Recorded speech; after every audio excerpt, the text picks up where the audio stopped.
Yes, indeedy. The barbecue is gone. Well, that's all that remains of it anyway. Don't know. They look like redneck lawn chair wheels, so you never know. It could be in the offing. Some parts just had to be disposed of. So that's what remains.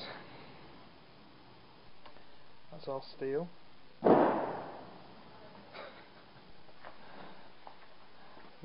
That's Al Qaeda getting their own back.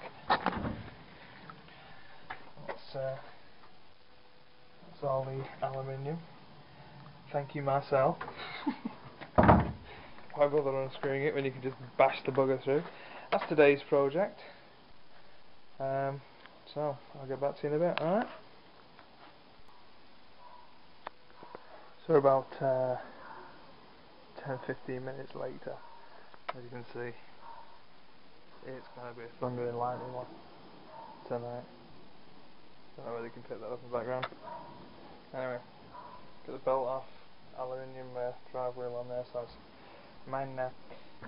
Got the concrete out, guys. Go well in your fish pond, got the fridge for the fish to play with. There it is. So I'm packing up. Put this lid back on, shove that back against the wall, laughing, and see you in a bit.